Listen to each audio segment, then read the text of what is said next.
Hi, it's me again with CorelDraw Tips and Tricks.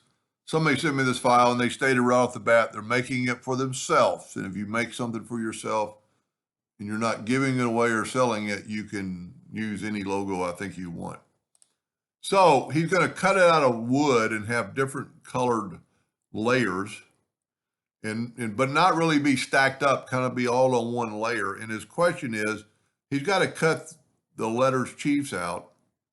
And he was asking for, so what he's going to do, he's going to cut a ring of that color, a ring of the black, and then the red will be solid and painted, those colors. And then he's going to have to cut out these letters, but they're really kind of hidden, as you can see in there. So my suggestion is, let's see how big this thing is. It's just less than 4 inches downwardly or up and down. So let's just do this. And what I would do to do it safely, I would take my Smart Fill tool and do that, do that, do that, do that. Those are connected. And then what I would do, I would left click, right click in red so you signify it's a hairline. And then you would cut those letters out.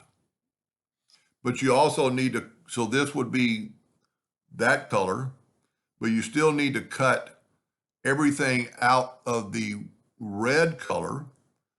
So my suggestion is that all these are kind of encapsulated, and so there's going to be a black layer, a white layer.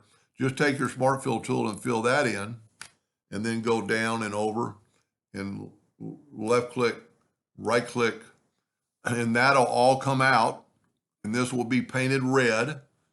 And then you will need you don't want to ever move anything. And then I would just, because we've nudged, I would go ahead and nudge that down and over and go ahead and make it a hairline.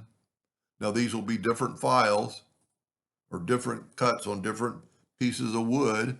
Well, you could actually cut them all out at one time and you're going to have a curve, but the paint should make them fit right back down in there. But you need to have these letters separate, and then you need to have these letters separate. I wouldn't get them anywhere near the other ones, and left click, right click. So what's going to happen, and that's going to be really, really fragile.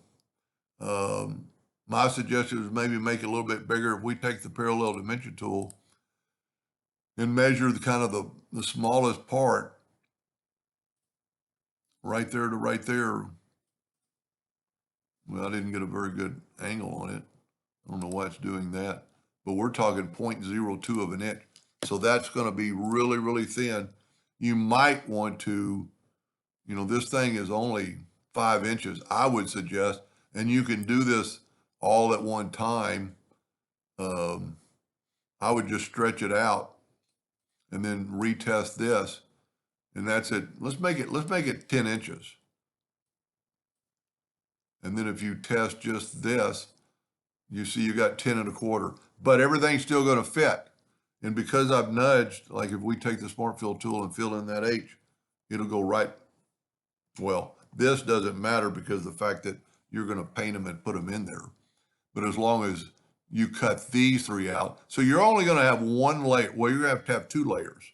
The one I'm doing it for, you're going to have to cut this back layer out to glue everything together. And then there's going to be that gold, and good luck.